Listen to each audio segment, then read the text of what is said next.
We are on our last stop on our way to Scream 6. It's been a whirlwind. We're talking about Scream 5 or Scream, depending on what you want to call it. Scream in all caps. Yeah. And so this is the 5th movie in the franchise. It is about 10 years after Scream 4. Renee, did you tell me that Kevin Williamson consulted on this? Yes, he did. There's 2 different writers for this movie. They wrote together, James Vanderbilt and Guy Busick. Mm-hmm. Guy Busick, I believe, also wrote Ready or Not. So he's worked with the directors, Radio Silence, Matt and Tyler. I can't say their last names, so I'm just going to say Matt and Tyler, Radio Silence. We know who we're talking about. They and then the other writer, James Vanderbilt, wrote one of my favorite movies of all time, Zodiac, the screenplay. So I was like, oh boy, I'm excited for it. And I guess they said that they brought him in to consult because they are like huge Scream fans. And Kevin Williamson said that out of all of the script, he said that the Billy concept of like Sam's character, Samantha, seeing Billy, her dead father, he said that was the only part of the script that didn't feel like a Scream movie. But he said that's exactly why they should do it. And so I was like, cool, I like that. He's still like, yeah, let's fucking try new shit. Yeah. And I think it is kind of, though, in the thing. I mean, maybe he just doesn't count Scream 3 because he wasn't a part of it. Kevin Williamson obviously didn't write that. So it is kind of like Sidney seeing her dead mom, though. So it's kind of canon. Yeah. I mean, visions, at least. That part is kind of weird, just in the sense that she never knew her dad. So she's literally like creating this own idea of what he was and then seeing hallucinations of it. But I figured it was more of just a, I don't know, projection kind of thing rather than like a literal haunted by ghosts. They're not ghosts in either scenario. Sorry, I did not want to bring ghosts into this. I mean, like, they're just having visions. Obviously, it's like PTSD probably for Sidney, but for her, it's like she's taking those Sam's taking antipsychotics the whole movie. So yeah. I think it kind of like lines up with that, and also that's like been a huge part of her life and identity. This isn't like a huge spoiler. I know we're like jumping right into that, but they do give you that like pretty early in the movie, right? Yeah. I think you see Billy like in the mirror less than 10 minutes in. Yeah, and you're like, okay, that's interesting. So, like, what did you think of that, just as a first-time watcher? I was totally surprised. I had no clue that he was going to be in, because I feel like they haven't even said Billy's name since the first one. Oh, maybe no, maybe the fourth always one. Say Billy. It's always about Billy Loomis. Everyone always forgets Stu Macher and all the other, and they always forget. Nobody talks about Joel from Scream 2. They talk about Billy's mother. But again, it's like Billy and Billy's mother are the only two. No one mentions Roman ever. It's like, let's just pretend that didn't happen. You know what I mean? So this is like, I feel like that's the only one that they reference. But it was interesting. I never thought he'd be in another Scream movie. Yeah, well, I think the reason that they don't mention Joel from Scream 2 or Timothy-Olyphant, because I totally forgot his name was Joel. I think the reason they don't mention Joel ever is because the movie barely mentions him in his own movie. Scream 2 is barely in it. That's the thing. A lot of these killers, you can only mention Billy's the most memorable, right? I mean, that's the one everyone thinks of, and then if not, like, Billy's mom. So I was going to ask you, so can you help me understand kind of the timeline? So Billy is Sam's dad, and so Sam's mom, Billy, hooked up with her in high school. While he was with Sidney. Oh, this is while he was with Sidney. Yeah, I don't know if you remember. I mean, for me, it's like 25 years ago, but for you, it's like, just a couple weeks. But in Scream 1, they talk about how it's like a plot point of their relationship that they haven't had sex, or that like because her mom died and it's been a year. So I'm assuming that like that means he was like hooking up with this chick on the side, and this chick also had a boyfriend. Well. Okay, gotcha. Okay, that makes sense. That's their mom. I just remember from Scream, Billy saying that he had sex with Sidney's mom, the unconsensual kind. And I was like, wait a second, Was he just going around town doing Yeah. this thing? But yeah. Anyways. I mean, he was a fucking serial killer, so I wouldn't be surprised if he fucked a few bitches along the way. I mean, would it be that insane after killing all those people? I don't know. I mean, I feel like Stu has got to have a bunch of kids running around. Stu is just manic. I feel. I mean, they do kind of, I don't know if you caught the connection here, but like his nephew is in this movie, and you're like, wait a minute. And also, first off, other connection there. Kyle Gallner plays Stu's nephew, the dude at the bar who gets stabbed in the neck. I love that sequence. And he is also the detective from Smile from this past year. Oh. Yeah. He pops up he randomly familiar in horror, and I love him. He's amazing every time. Yeah, this movie connects to every movie. It's the only Scream that is actually mentioned every other movie.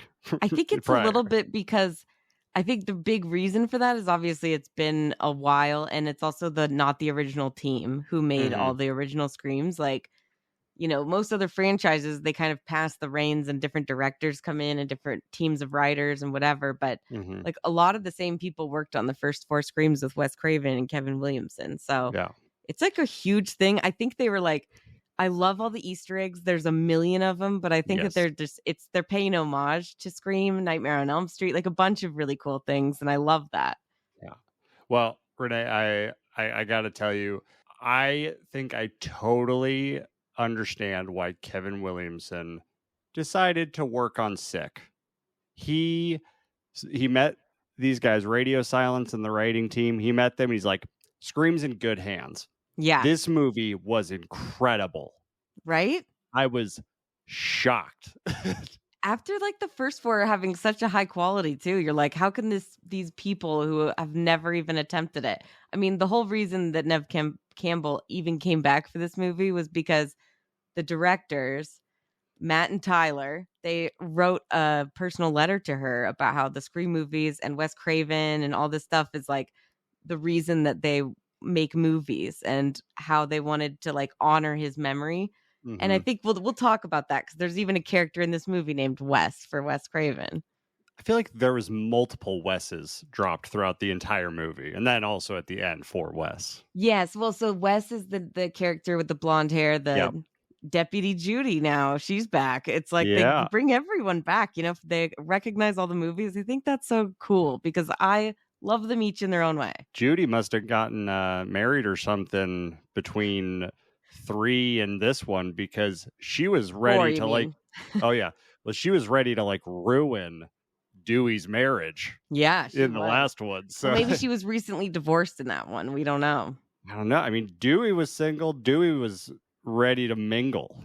Yeah, but he was still married in that one. This one, not. Oh, I'm talking about in this one. Oh, yeah. Well, we'll get to that, but but yeah, I think like that's what's great about it is like bringing all those characters back. But I'm just really glad that you really liked it because I think it's like I was most curious just having watched all of them in a row, like what your take would be, like jumping right into this one.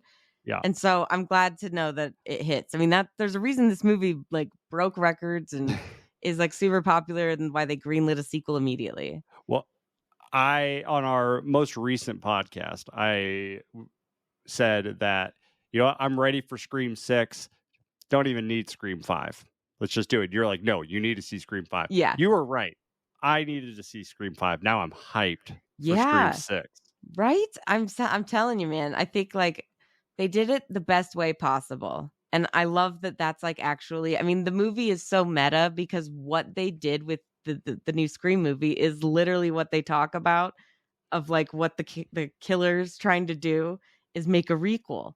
And like they made the perfect fucking requel in the sense that they were even making fun of it. Incredible. I wanted to ask you like, because my favorite part of these movies is how they reflect our times. I don't know if I'm jumping ahead, but I was curious what you thought, especially because they talk about it right at the beginning. But I love the skewering of elevated horror because that's like, that was just something that I was like, man, that just hits perfectly right now. Yeah. The opening bit when she's like, ask me about the witch. Yeah. It follows. Hereditary. What's your favorite scary movie? The Babadook. It's like, God, come on. And I love he's like, elevated horror. Isn't that a little fancy pants? It's like, yeah, it fucking is. It's like, that's what I love about this movie is that like the relevancy to like just so like, I don't know what Scream 6 is going to be about, but maybe some like wild ass old naked people because I feel like that's everywhere in horror this year. So like maybe they'll have, but how is Ghostface going to replicate that? I just don't know. I thought this movie was, in a way, it was like overly meta, but I still was really into it. Like the whole movie was incredibly meta. Like the entire time. I actually get why they call it Scream and not Scream 5, because it's essentially the first Scream movie, just totally redone. Yeah. But not in like a cheaper or lazy kind of way. It's like Top Gun Maverick, man. Taking what we liked about the original and then just expanding on it and making it like with a new group of younger characters that can take over the mantle. We don't need Tom Cruise in this one. He doesn't need to keep coming back because God knows he's not leaving that franchise. I will tell you what, this movie was a much better requel than Top Gun Maverick, because this movie, one thing they did is they actually brought in a new younger cast, lifted that whole cast up. And now we're ready for them in the next one. The legacy characters, they were supporting characters, and Top Gun is not going on without Tom Cruise. Exactly. Like, he was the main character in that movie also. It's literally called Maverick, okay? Yeah. Like there's no, he was like, my name's in the fucking movie, okay? Like there's just no way. All right. Well, I was going to say, the opening. Let's just go ahead and talk about the opening. Okay, cool. That was where I was going to go. Perfect. Jenna Ortega, baby. How scared on like a scale of 1 to 10 were you? That's what I wanted to ask. Like when you saw she was the fucking opening scene with the phone, were you like, oh my God, no, are they killing Jenna Ortega? I was kind of freaking out a little bit because I'm like, have I been lying to myself and telling myself that she's in the next one? Because, like, is she going to die in the opening thing? They always die in the opening one. And she gets fucked up in this. Dude, they Ready or Not her with the hand and the fucking knife through it. Like, just like in Ready or Not with the hand on the nail. That always gets me. And then when he stomps her leg. Oh, God. Yeah, it's so brutal, man. That little girl, I'm like, she's so tiny. Stop. Like, he's like stabbing her like over and over. You're like, okay, she's fucking dead. Like she looks dead by the end of it. You're like, this girl's gonna die. Yeah, this is the most savage ghost face we've ever seen. Which is, I also think, great about it because it's different. He's most savage, like I feel like less goofy and like tripping, falling like a normal person. It's like way more like efficient too. They're like the biggest complaint people have about this movie is that there's no chase sequences, which they feel like is a big thing with Scream. But I think that like the way that they do like they flip that whole thing, like the first scene is, I guess, the closest we really get to like a big chase. But I think the way that they flip it and like kind of use it against you is perfect. Yeah, I don't think there's really been a big chase scene since the second one. I don't know, like I feel like the chases have gotten shorter and shorter. That's what I'm saying. Like they're not that exciting anymore. Like after a certain, I mean, I've always loved, I'll watch a good chase sequence all day. I love the one, and I Know What You Did Last Summer with Sarah Michelle Gellar, because you're like, it's fucking Buffy, and she's like, she can take anybody. She's like almost to like safety. It's such a long sequence, and then she like, you're always like, it's so good that every time I'm like, she's gonna make it this time, like it's that good, and then she gets killed. It sucks, but like that. Let's do another one. If you want a classic Kevin Williamson chase scene, just go watch Sick. That whole movie is a chase scene. That is true. That's what I'm saying. So I don't care. Apparently, Jenna Ortega did say that Scream 6 will have more chase sequences and a lot more gore and like blood and like crazy shit. But I think like what I love is like especially the sequence where with the what's his face kid, the blonde Wes. We were just talking about Wes.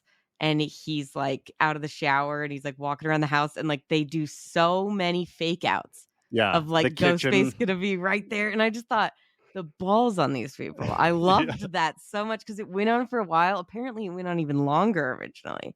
And I was like, that was just so expertly done. I was laughing in the theater because I was like, I'm so nervous. I'm nervous laughing right now, but like it is amazing that they're making me feel that way. Sorry, I want to go back to the opening. No, yeah, okay, that was just a side point. I thought the opening was brilliant because it was like a perfect adaptation of the original opening. Mhm. Like they talk about their favorite scary movies. It's updated to the elevated horror thing, to this generation. And then she gets the answer wrong. They do the trivia. I thought it was really fun that the trivia was on the Stab franchise. Yep. Like, God, the Stab franchise idea to have all the sequels be related to the previous movie. I'm like, that's just brilliant. They can just have so much fun with it. And I know you've mentioned that several times, and now I get it. There's internet sleuths who have like freeze framed that and like figured out like what actors are listed when she scrolls through. Mhm. And all I remember seeing was that like Vince Vaughn played Stu in the movie, which I thought was really funny. And I don't remember what other ones. There's like a billion, but you can look them all up. Oh, yeah, it has the whole IMDb. I saw like Luke Wilson, Heather Graham. Like it was all of them. You see, so they actually like casted some of those, or like wrote down, I guess, like some of those might have been like older like ideas back when they were maybe going to show a scene from a Stab movie. So I thought that was pretty fun. Yeah. And then I thought it was a great idea to incorporate smart home technology. Did you love that with the locking and unlocking? Yeah. That was freaky. Yeah, it was great. I really enjoyed it. Where do you rank it? I actually think I'm going to put it number 2. Wow. Yeah, I thought it was just so well done and so smart that I was just really impressed with it. I loved it. So yeah, it's the first Scream, then Scream 2022, then Scream 2 with the theater, Scream 4, and then Scream 3. Mm-hmm. I agree. Scream 3 is at the bottom. Yeah. I like this one a lot though, but I think I go like Scream 4, Scream 5, Scream 2, Scream 3. I would maybe put this up there above I don't know, I might put it at number 1. I'm not sure. I think the original always just stays there though. Well, so. I think this movie, this opening, and also this whole movie is elevated because of how great they tie it to the first one. Mm-hmm. They tie it to all of them. But this movie is perfect in the sense of someone who's never seen Scream, they could come here, start with this, watch this. And I thought this was really interesting in that this movie actually made me want to go back and watch the first one, which I think a lot of requels don't do very well. No. Exactly. Yeah, if they capture the like, I don't know, if they're able to like, this one just proved a point as to why we were ready for like a brand new Scream franchise. Like I just felt like these guys really like made a point to show us right away from the opening, like, okay, everything you like about Scream, we get it. We're going to do that, but then we're going to like change some shit. We're going to do it our way and have fun with it, but also tribute.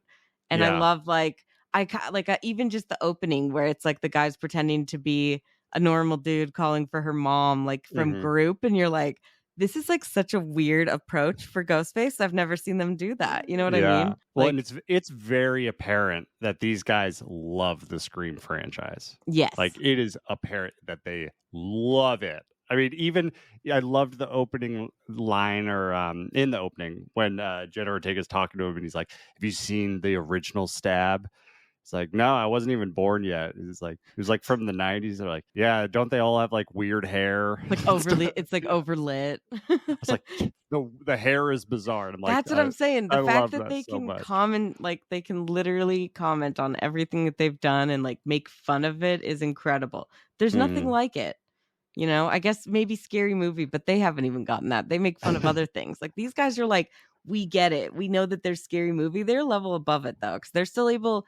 I think this movie, especially like 4 and 5, really turned it into like Ghostface being scary again, which I think was a big thing missing from especially Scream 3.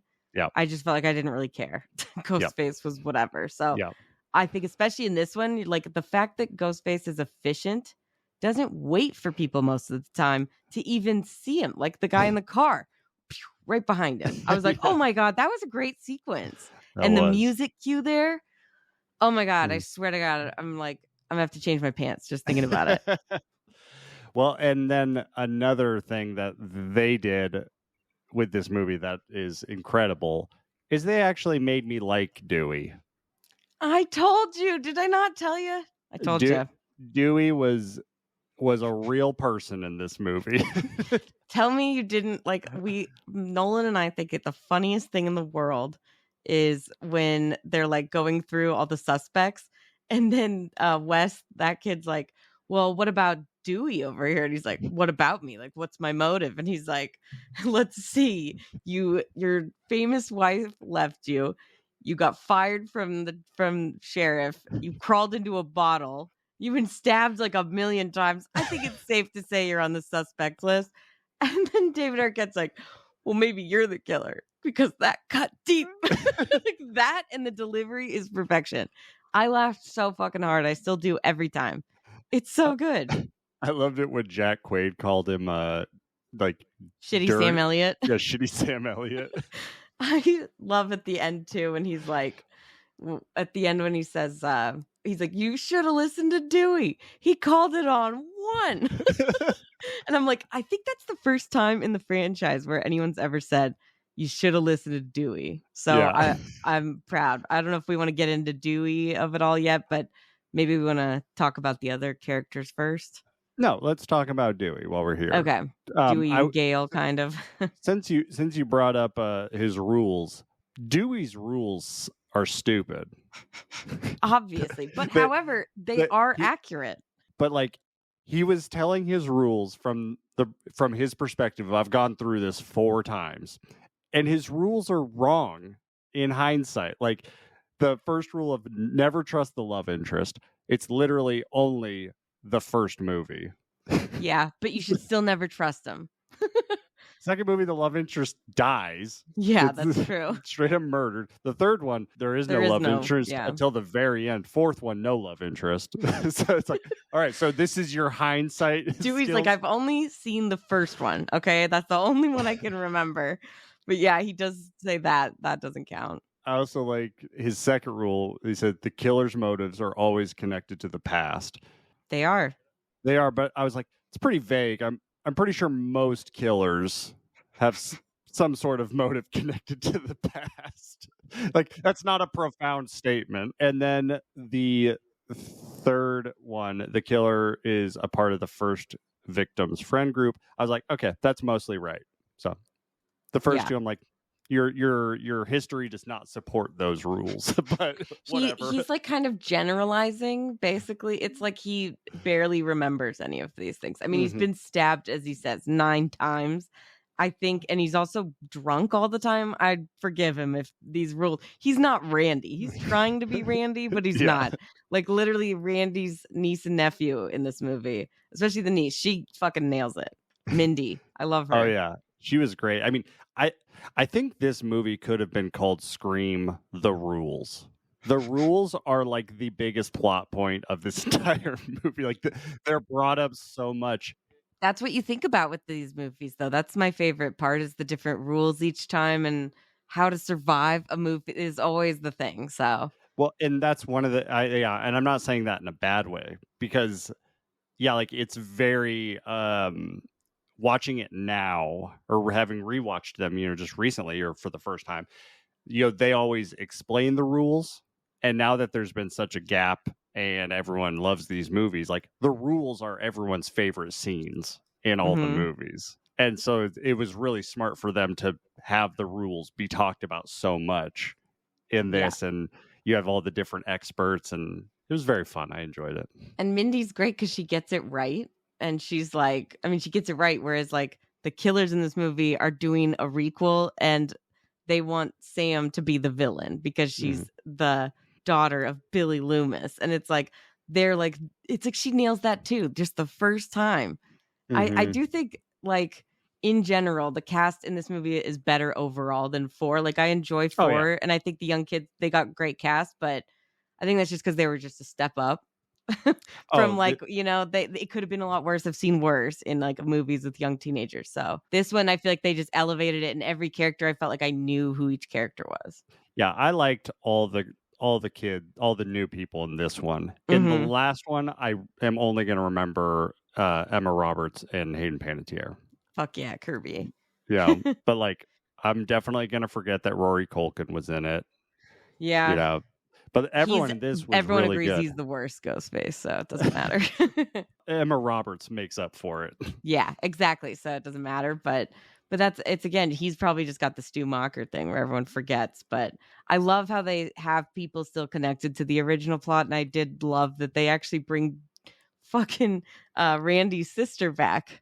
And that was great. I see it's like the first movie to reference Scream 3. Like, guys, it's not that bad. Okay, let's we'll work it in. I think it works, right? Yeah, I was surprised to see her. I was surprised to see blonde detective Deputy Hicks. That was right. Yeah, I like her. I thought her response when he's like, "What's your favorite scary movie?" and she's like, "I prefer animated films and musicals." I was like, "That's great." So I want to go back to Dewey. He has a great moment with Gale. Yes.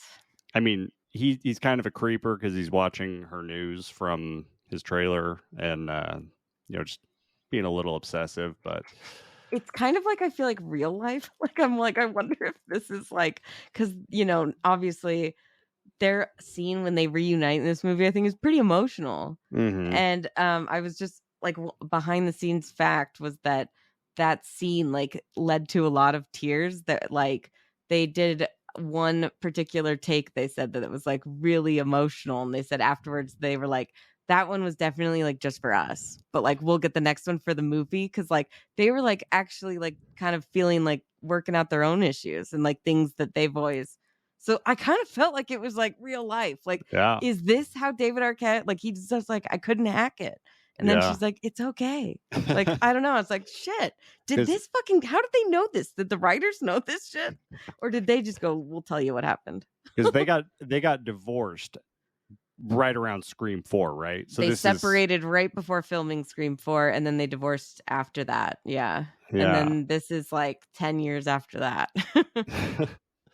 Yeah, that scene was emotional. And I mean, their entire relationship is toxic from the beginning because it's all just trauma bonding. They only love each other when people are dying around them. That's why in Scream 4 is like they were married, but they didn't like each other the whole movie, it seemed like. Exactly. Well, plus he was like probably sleeping with Hicks. Let's just, I mean, if he really liked those lemon squares, that's all I gotta say. I did kind of like feel bad that Hicks had to die, but I mean, as much as I thought I would hate her, I kind of ended up loving her a little bit. Yeah, she was funny. And then, I'm glad Dewey got that scene because God, does he get annihilated. He gets destroyed. Like, I think they did that on purpose because he's been stabbed so many times and like really badly that you're like, oh, he's dead for sure. And then he makes it out somehow. They're like, we're like we're like stabbing him and then pulling the knives up on both sides. They're like, okay, so he's definitely dead. Yeah. Like there's no coming back from that. I think I texted you and I was like, if he is alive, I'm not seeing Scream 6. I'm out. like, okay, I'm willing to play with this, but like that's a little bit too far. That kill was gnarly. And then it goes back to Ghostface. He stabs everyone like a minimum of 5 times. He literally like really this Ghostface is just efficient. How did you feel about Dewey going back for the headshot? Because that's been a debated topic amongst some people. I think it finally makes sense, and he's been dumb about things like this for every fucking movie. It makes sense that he would do that. I do like that he gets interrupted right when he's about to shoot, so it gives a little bit of leeway. But I do feel like people were kind of annoyed by that, but I kind of feel like it fits. Well, I mean, it made sense to me because Dewey's been making dumb decisions the entire franchise. So he's literally a dumb cop. Like the fact he doesn't know what he's doing. The fact that he would shoot them, then they're concussed against the wall, and then he walks away. I'm like, yeah, that's Dewey. Like, I mean, the first thing I thought was like, you knocked him out, take the mask off or shoot him, but do something. Dewey will do. I know. That's just how I kind of think about it. I know. It was like I just felt like that really was like another cool thing because as a requel, like even one of the killers later says, because our movie has fucking stakes and it's like Dewey died, that's like a main character. That's like a big thing to happen and bring like it. I mean, literally they do that in all the requels now. I mean, fucking Han Solo dies in Rise of the Skywalker, or sorry, not Rise of Skywalker. What's the first one? Force Awakens. Yeah. Well, If only Tom Cruise would have died in Maverick. He will maybe never. That's what I'm saying. It's not a requel. It's like a sequel for him, you know. But yeah, it's like it's crazy to me that they killed Dewey off. But I feel like it kind of made sense for the movie. And Yeah. again, it's a lot of the passing of the torch. Although Gale will be in Scream 6, so that's good. Oh, she's dying for sure. But we'll save our theories for the end. All right, let's talk about the killers. Yes. Okay, cool. What'd you think? Were you surprised? I love Randy Quaid. You mean, first off, don't say that. Randy Quaid is like his crazy brother. Jack Quaid. Jack Quaid. Randy Quaid is like his crazy brother. Is like aliens abduct me and like all this. Like he's just insane. Why did I type Randy Quaid in my notes? Maybe because like Randy's I must have been also watching in Scream. one of the Randy's mentions. I don't know. I mean, they Jack talk about Quaid. Randy a lot. So yeah. I love Jack Quaid. I love him from The Boys. I hadn't seen The Boys when I saw this, so I fell in love with him for the first time in this movie. He was really good because it did not seem like he was going to be the killer. Finally, the boyfriend, the love interest, who supposedly is like, who is the killer. It's like what Billy should have been in the original, kind of, right? It was like new and improved Billy. Yeah. Because he really didn't seem like the killer. I mean, he is like, he's even goes so far as to be like, I've never seen Stab and like all this other stuff. I even bonded with him a little bit throughout the movie because he's like, I've never seen Stab. I'm like, that was me a couple months ago. Yeah, literally. This is all brand new to you too. And he's like watching the videos and shit. He's like, I agree. He's like, number 5 is where this all goes off the rails, which is even more meta. But Matthew Lillard, apparently, who played Stu in the original, he did the voice of the guy, the ghost face with the flamethrower in the video. He's like, like he says something and like I'll tell you later when we get to like the party sequence, but there's more fun facts like that. I also felt a little weird when he was watching the reviews of the Stab movies. I'm like, I'm watching this so I can do a review. I feel called out a little bit. It was literally, they're like, why are you calling it Stab? It's Stab 8. Just call it Stab 8. It's like literally like what people were saying about Scream. They're like, why are you calling it Scream? Call it fucking Scream 5. Same with Halloween. It's like, what's the deal? So, but yeah, he was great. You weren't surprised though as much, or you were? I was a little surprised, but because it goes on for a while that you're like, okay, he's definitely not the killer. Like by the time one killer reveals. Yeah, I think the reason I wasn't totally surprised was because of how much Billy was talked about throughout the movie. You know, like Billy, like it's Billy's daughter. You see Billy karma to have it happen to her. Talking about the love interest. It was like it was kind of like they were saying a lot of things, like kind of pointing at him. So I didn't think it was him, but I wasn't that surprised when I saw that it was him. Mm-hmm. But it didn't take away from how much I enjoyed it. Yeah, I was actually I was really disappointed because I was like, it can't be. I loved him in this movie. I thought he was so great. And I just loved his character. I thought he was a good guy. I thought he was like Derek, the boyfriend from the second one. Yeah. You know, and you're like, oh, that guy's just a nice guy. Like, it's not his fault, you know? And so I was like, definitely bummed. However, I knew it was Amber, the chick, the crazy chick from Once Upon a Time in Hollywood. She was one of the Manson family. Oh, yeah. At the end, and she gets torched by Leo with the flamethrower. And they set her on fire in this movie, too. I'm like wondering if it's part of her contract now. But they said, I guess, they said that they hadn't seen, obviously, like when they've made this movie, like they didn't know about Once Upon a Time in Hollywood having filmed that. So I thought that was pretty funny. So how did you know she was the killer? Because when they revealed that, I was like, I feel like I've been pretty close to guessing who the killer is in most of the movies. The other killer, I have no clue. But so how did you know she was the killer? Or were you just calling your shot? I was just calling my shot because I knew her, and I was like, okay, she's like trying to tone it down, but like she is like a crazy bitch. Like I know it. I remember her so clearly. She was so like insane, and she played that so well that I was like, they're not gonna not have her do this. Like I don't think she could play normal. Like I think she's always gonna be extra, and I was right. So I was pretty happy about that. I mean, the fact that she just comes out and she's like fucking shoots that girl in the face, like, welcome to Act 3. It's like, oh shit. Especially just like it comes out of nowhere, but also I was like, oh yeah, fuck yeah, I knew it. And you were surprised, really? A little bit. I mean, I had no clue who the second killer is. I usually don't know who the second killer is. As great as the killers were, the thing I did not expect was how much I loved their motivation for everything. Yeah. The whole like what movie they're making, their whole reason why. That's always, sometimes it's flimsy, sometimes it's perfect. Like every movie prior to this, the killers have connected back to Sidney on some direct level. Mm-hmm. And the idea to make the killer's motivation be to literally reboot the Stab franchise, and they're like, the best Stab movies are the ones based off of real events. I was like, this is a rebooting a fictional reboot. Like, what is going on? Honestly, is that not like incredibly like, okay, I feel like this could happen because the fans are like the Snyder fans, they're still trying to make that shit happen. They would fucking murder. I mean, if those movies were all about murder, I'd be stressed. I'd be worried. They're going to be recreating that shit. Nobody's done that. And there's no crazy, like, I mean, I'm sure there's crazy horror fans, but nobody's tried to recreate or like make a sequel to a movie in real life and then have a good movie based on it.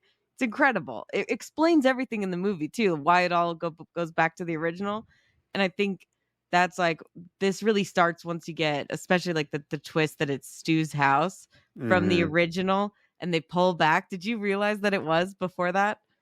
Right before they revealed that, I was like, that staircase looks familiar. Mm-hmm. And then they start pulling back like, oh, nice. They literally are just redoing the first movie. I was kind of surprised that like Scream 4 takes place in Woodsboro and like they didn't go to any of the houses from the original. I was like curious. I thought that might be something that you'd want to throw in, maybe because this one's like an homage to everything.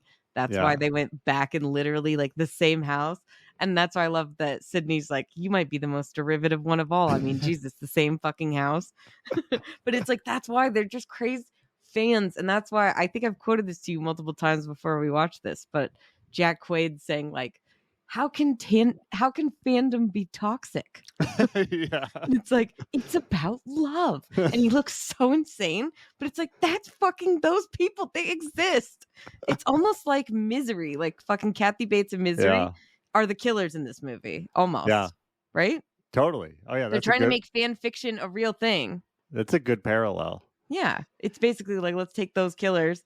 They're trying to recreate it. I do think like Kevin Williamson, one of his previous ideas for Scream 3 had to do with like teenagers being in on it or like Stab movie fans. So I wonder if that was a little inspiration, but I think it's like incredible. It feels like how Glass Onion felt so relevant, like coming out right when Elon Musk was doing all the same shit that Edward Norton does in that movie. Yeah.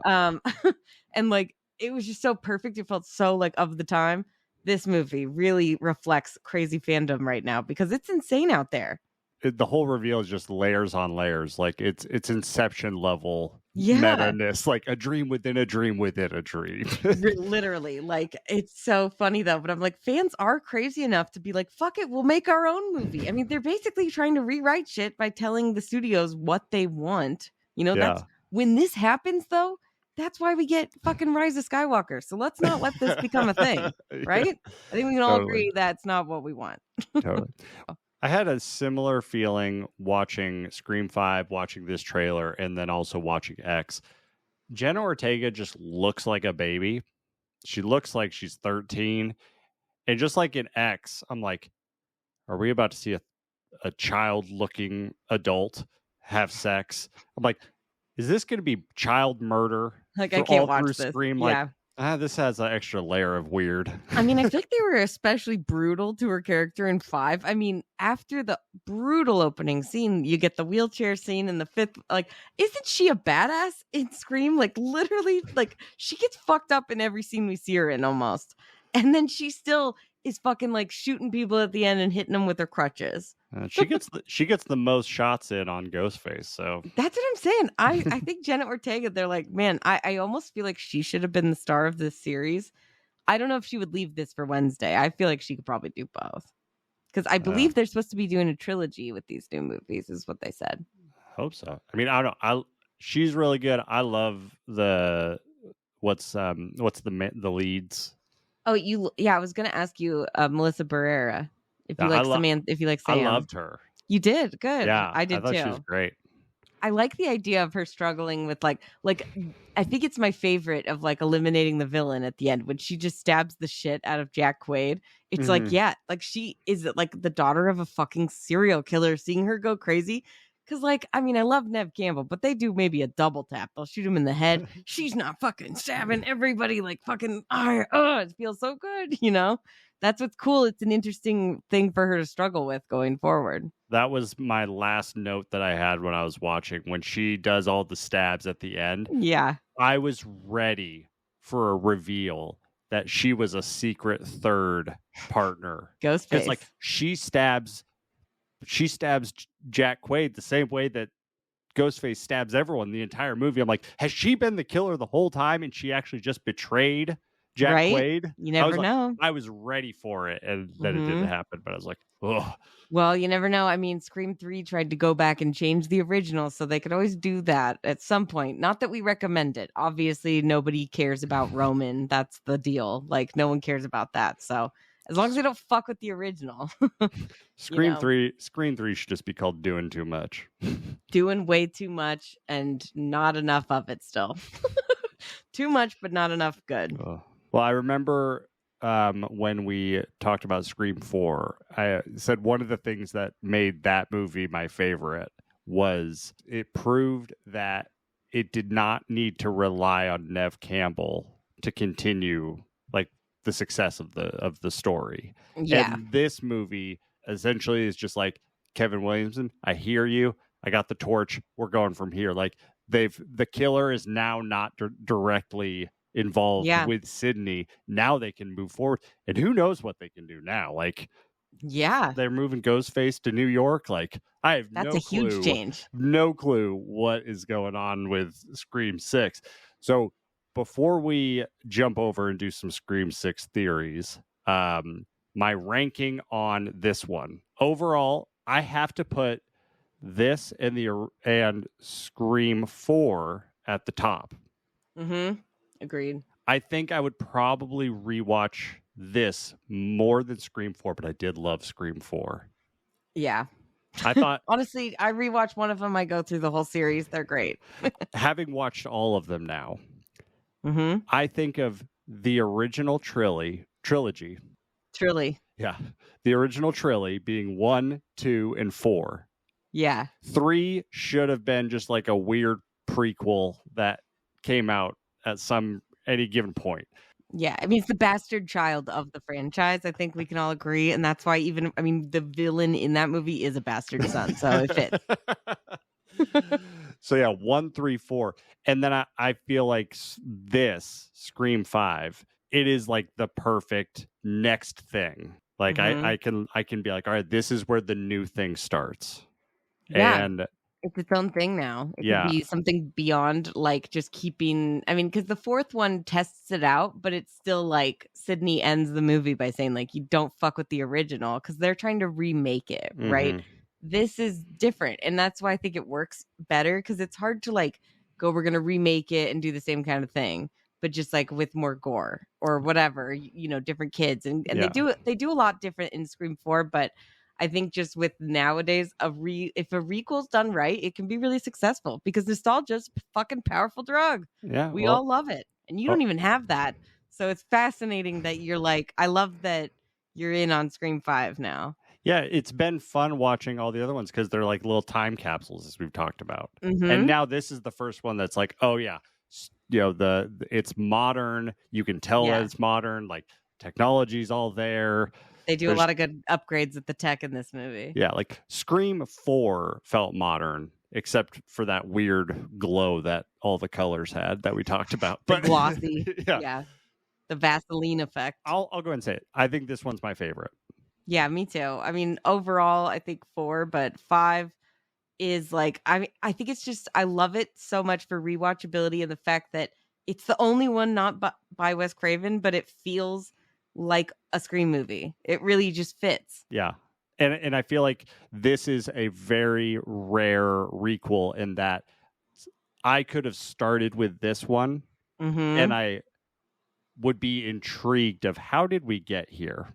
Like, it's not just nostalgia. Yeah, like, that's the cool thing. It talks about the old ones, and it even like frames them in the right context of like this first one's back from the 90s. So it feels, it looks weird. The hairstyles are weird. You know, like it frames the old ones. So like I went in and watched those ones first, and I'm like, these feel old. You know, maybe I should have started with Scream 5. Like, maybe. How did we get here? Who is Neve? Who is Sidney Prescott? Like, God, can you imagine? No, you got to know Sidney. But that's like, I mean, you'd be like Jenna Ortega at the beginning of this one when she's like, Sidney Prescott, it's Sidney Prescott. And she's like, that should count when she gets it right. And he's like, she's the fucking main character. Okay, that doesn't count. Everyone could know that, you know? Yeah. Of course. It's like, I love that this one just does pay homage. And that's why I really appreciate all the For Wes stuff. And at the party when they toast for Wes, they had all of like the people who played roles in every Scream movie, basically. So they had like Liev Schreiber, even they had they had Matthew Lillard, they had I'll just do character names, but like Randy in there. They had Tatum, aka Rose McGowan. Was like, Luke Wilson there? Was Heather Graham? No, not the stab actors, but like the act. I think Heather Graham actually might have. But like, yeah, all of them recorded for Wes, so that when they did that, like, I just think that's really cool because everybody has talked about what the nicest guy he was, and he made the scariest shit. So I think that's legend. This movie was made in the perfect way. It really sets the gold standard for me of like a requel nowadays. It succeeded where so many other franchises have failed. Like horror franchises have failed trying to revitalize everything. And I think Scream arguably is the tallest order, you know, in terms of like rebooting a franchise, because it's not the oldest one, but it definitely, I think, has the largest fandom. It does. It's like, I mean, I swear to God, I had to mute Scream 6 on all my social accounts because people are just talking spoilers and like theories, and I'm excited too, but like one of my favorite parts of these movies is watching it, and it's like a whodunit, right? And you never want to know that ahead of time, so I've had to mute it. But it's gotten just, I feel like Scream 5 really like invigorated the fan base. We're all about it. They're all here, coming out in droves for this movie. So I'm a little worried we're going to see Scream 6. Like, I'm going to see it like the Thursday before it opens. So like, I hope I don't recreate like the opening to Scream 2, but well, you know, I probably would die in the opening scene. You know, they're feeling confident when they're calling it Scream 6. Yeah, they are. They have to, right? Yeah. That's what, but I'm wondering, like, so the sixth movie in a franchise, typically that's like when the thing goes off the rails, they go to space, they go to wherever. I mean, I feel like 5 is when they go off the rails. 6, it's not even on the tracks anymore. Like it's like straight to video. It's like the train crash from The Fugitive. It's just totally insane. This has been the road to Scream 6. Hope you all enjoyed revisiting Scream in all of its glory. I know I enjoyed my first time watching through. We will be doing a full Scream 6 breakdown on our podcast, the regular exclusive podcast. So make sure to subscribe there and check it out. Or you can just like wait a week and then we'll post the audio on YouTube. So in the meantime, though, thank you for joining us, and we'll see you around next time. Don't forget to like and subscribe. We out here.